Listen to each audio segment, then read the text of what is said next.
Welcome to Citizen Science, stories of science we can do together. A podcast brought to you by SciStarter, recorded live in SciStarter's virtual world headquarters. In this thrilling episode, if you think libraries are boring, then you're more out of touch than a 17-year cicada grub. Caroline Nickerson and I reveal the wild side of libraries and how they'll be taking center stage for Citizen Science Month in April, demonstrating projects where you fight vascular disease, unmask light pollution, and protect coral reefs.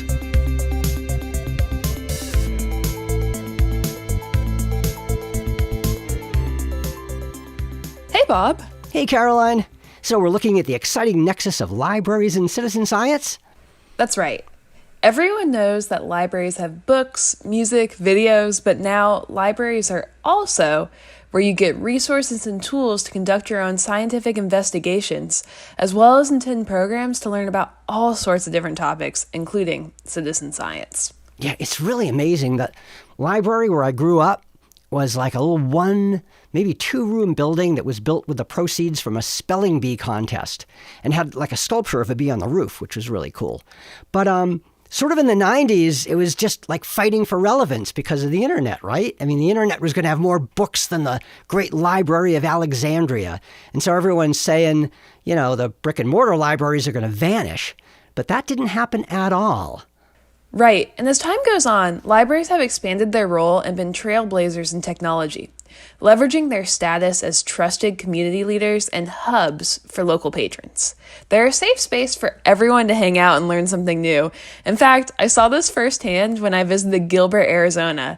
That's where Robin Salthouse used to work, and I have to say, this library is probably the coolest place I've ever been to. It's really a place where patrons come together. I saw people from all different walks of life. I saw people just having fun, learning something new. And a big part of that was Robin. Ever since she retired from Southeast Regional Library in Gilbert, Arizona, she's been an advisor for the SciStarter team, helping us engage new libraries, community-based organizations, run kit programs, and so much more. But I'll let Robin tell you a little bit about herself. And happily, she's our first guest. Hey, Robin, you there? Could you introduce yourself? Hi, I'm Robin Salthouse. I'm a retired public librarian, now acting as an advisor for SciStarter and Arizona State University for citizen science projects. I'm coming to you from Kingston, Washington. Hi, Robin. Thanks for joining us. Caroline and I were just chatting about how much libraries have changed in recent years. Yeah, absolutely. If you haven't been to your local library recently, you're missing a lot. And even during the pandemic, so many libraries are doing virtual programming. So if you have a computer, you have the internet, you can actually be involved in streaming programs. Caroline can certainly talk to all the work she's done with that and supporting libraries. Or what's even neat if you work or you're not available during these streaming programs, you can even usually catch them on YouTube. So yeah, libraries can provide everything from sporting equipment to story times for families to, we've been talking about, citizen science tools and projects.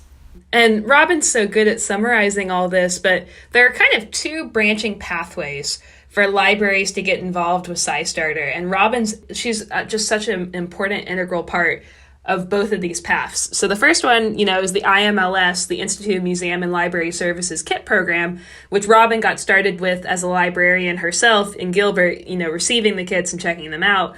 And now is an advisor for its scaling nationally for libraries to participate in SciStarter's and ASU's Citizen Science Kit program.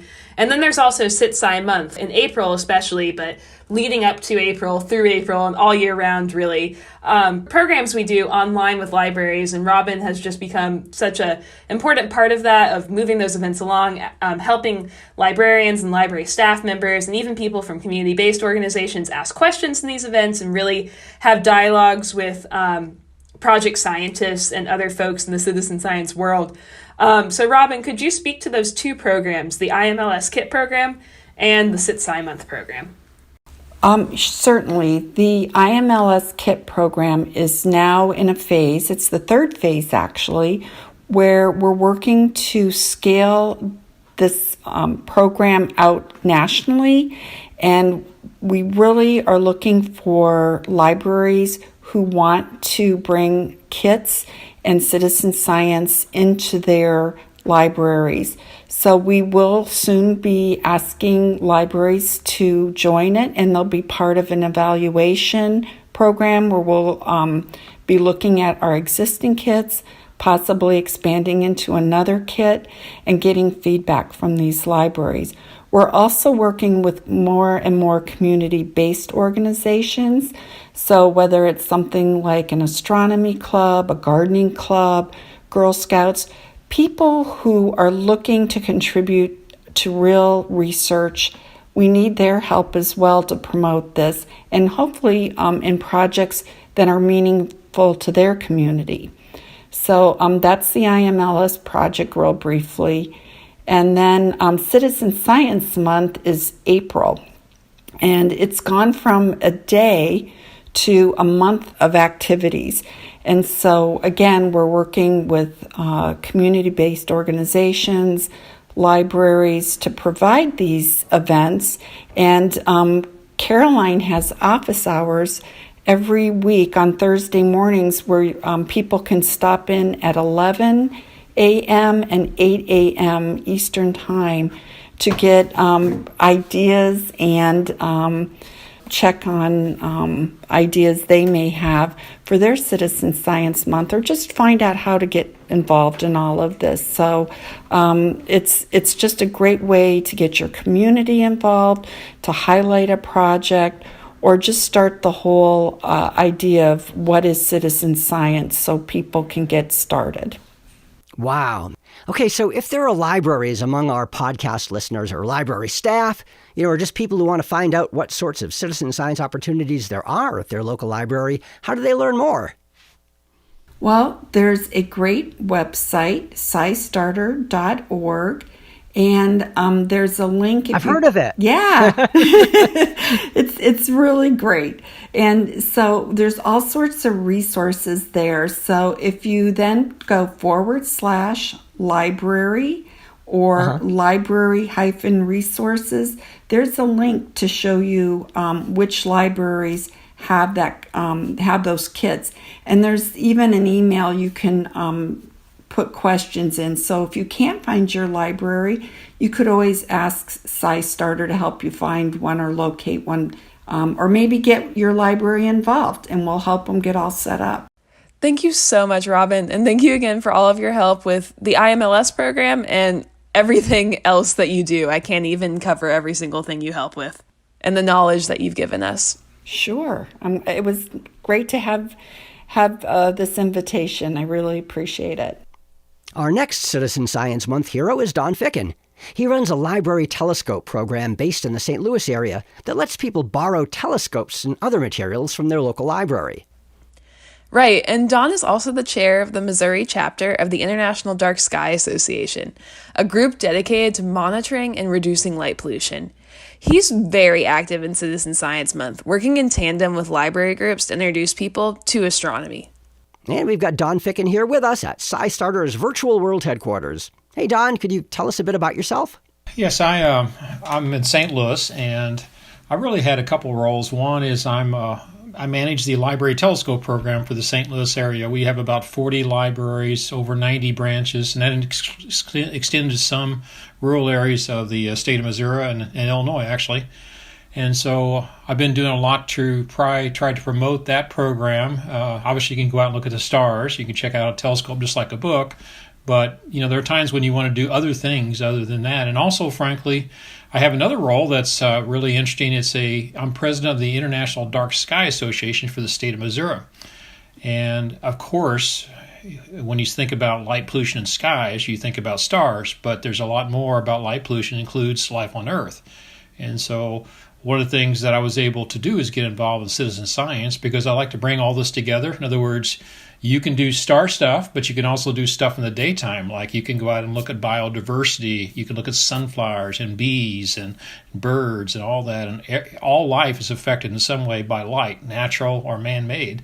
And so what we've been trying to do in both organizations is really put together a way to leverage our tools as best as possible.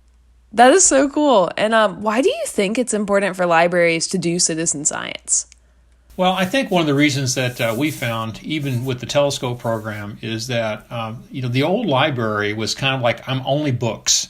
And this makes it more of a community library. It brings people in, it engages them. And frankly, I think schools should take more advantage. Rather than every school buy their tools, why wouldn't they just go to the library and check them out? I mean, if you've got multiple schools, that's just like wasting money. Plus, the libraries connect pretty good with resources like myself and others that are really good at explaining things. That's just another way to deliver programs. I think libraries really need to do this kind of thing, just like they're doing internet, computers, things like that to bring folks in. And it makes it more of a living library. The St. Louis libraries, many of them are really going almost too far. They do guitars, tools, everything you can think of for checkout. And citizen science is such a great way to promote science. Is there anything else you'd like to share? I think the biggest thing that I found is that there's sometimes an intimidation to get involved with these tools and things. Just try it. You know what? These things are built for public checkout. Just give it a shot. And you know what? I think you're going to have a lot of fun. You might have fun taking pictures of bees or maybe night sky of the moon. I've had literally people jump up and down, clap their hands. They're so excited because they took a picture of the moon in a matter of a few minutes. Just try it. That's what these things are made for. And I think you're going to have fun. And guess what? You're going to learn something out of it too. And that's even cooler. Great. Thank you so much, Dawn. Our next Citizen Science Month hero librarian is Alynda Smithey in the city of Jackson, Missouri, just a couple hours south of St. Louis. Yes, and Alynda is doing amazing things with the Riverside Regional Library, where she works, and other libraries in neighboring communities. She has citizen science kits and programming about all sorts of projects, and she works with Dawn, too, on her astronomy-related efforts. Great. Hi, Alynda. Could you introduce yourself? My name is Alynda Smithey, and I'm the Children's and Youth Services Librarian with Riverside Regional Library here in Jackson, Missouri. Alynda, I know your libraries and local groups have participated in the Adopt a Street program with the Globe at Night project. So Globe at Night is an ongoing citizen science project where anyone anywhere in the world can map light pollution in their community by reporting what they see and even using special tools like a sky quality meter if they have access to it. But Alynda took it to the next level. She organized her patrons to systematically map their community to get a real handle on what light pollution isn't, basically what's going on the ground in the Jackson, Missouri area. So I'm really in awe of what Alynda's done, and it all started from a summer reading program connection where SciStarter, the network of the National Library of Medicine, organized a program where we hosted Dr. Connie Walker, the leader of the Globe at Night project. Alynda was in direct conversation with her. She was the Q&A person for this event and a really wonderful MC. And then after that, that's when Alynda embarked on Globe at Night's Adopt a Street. It's even received local media coverage, so I'll let Alynda tell you a little bit more about it. Okay, so Riverside did the Adopt a Street program. It went really well. We had a lot of interest in it. I think overall we had about 2 to 5 streets that were overall adopted through that process. When I say we had a lot of interest, we had about 50 patrons that had signed up to receive more information about it. And I know it got checked out a lot, but I think some of the stuff that we want to do with the next Adopt a Street is really reach out to the Girl Scouts and the Boy Scouts to let them know that we have that information, that technology here, that they can do that as a project. So that's kind of where we went with it. So, Alynda, why do you think it's important for libraries to have citizen science programs? I think the main reason to have citizen science is for kids. I think it's for kids to explore while they're young and have an opportunity to get their hands on something like this. Because I know back when I was little, this didn't exist. I mean, if you were to look at a telescope, it was like, oh my, because stuff costs money and this and that.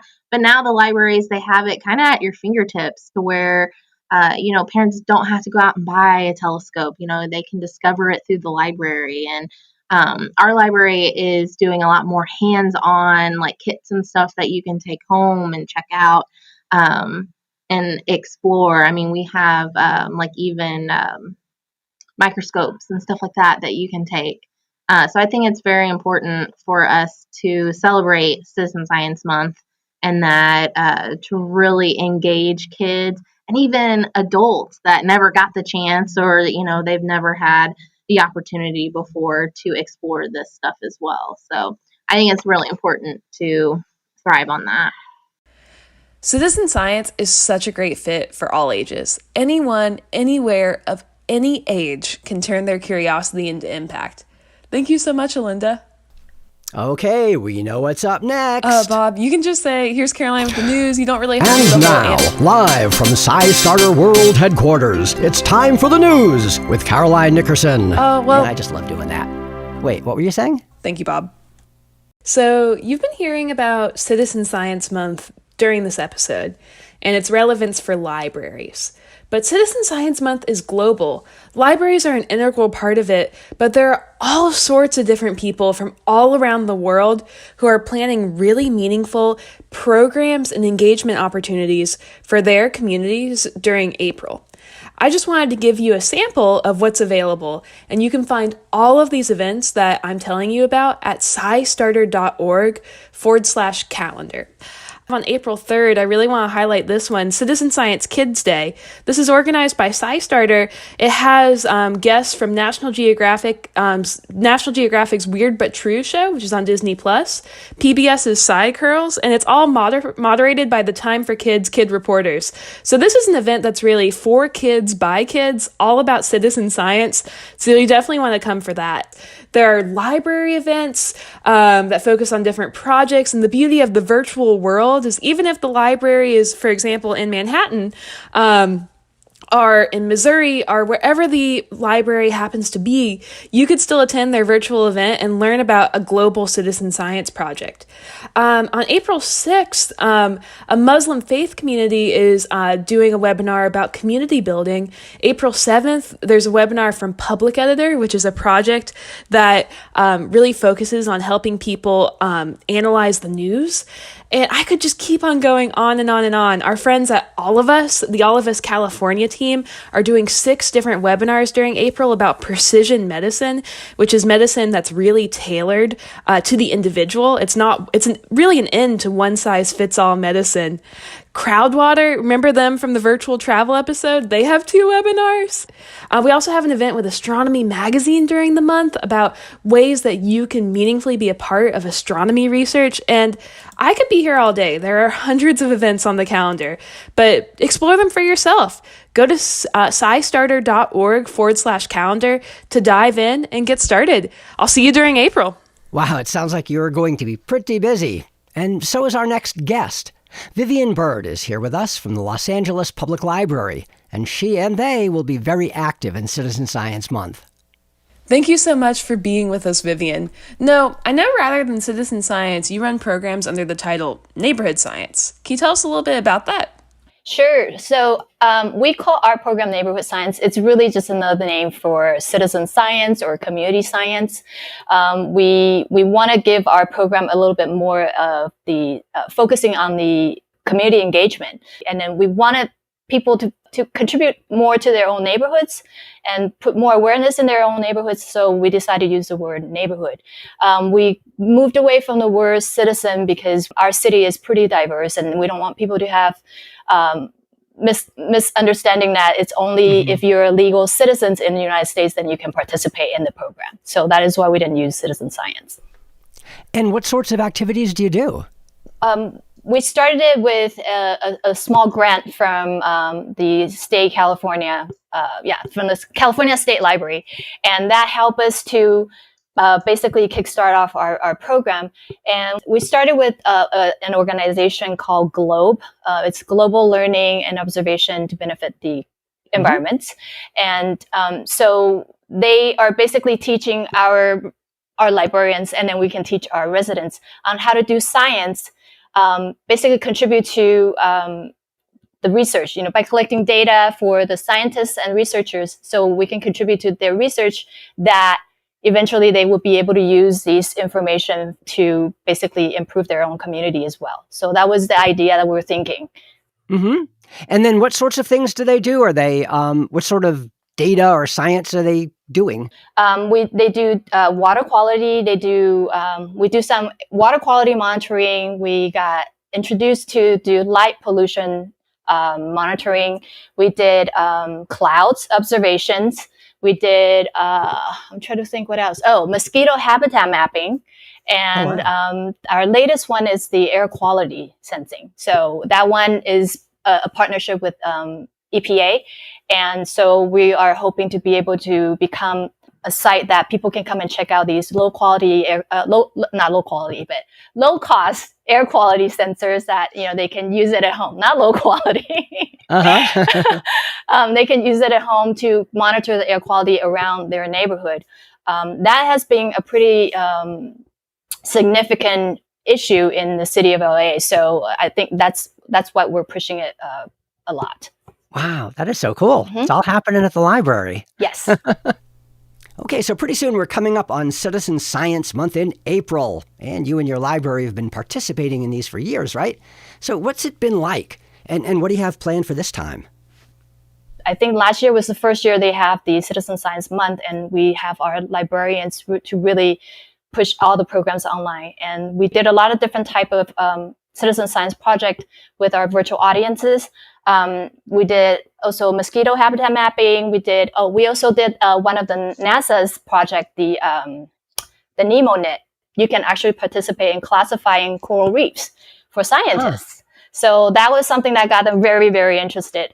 So we've done several different type of project, and pretty much all are pretty well attended. So we were really happy. Wow. And how about this year? So I'm trying for the very first time, coordinating a weekly, what we call the Neighborhood Science Tuesdays program series.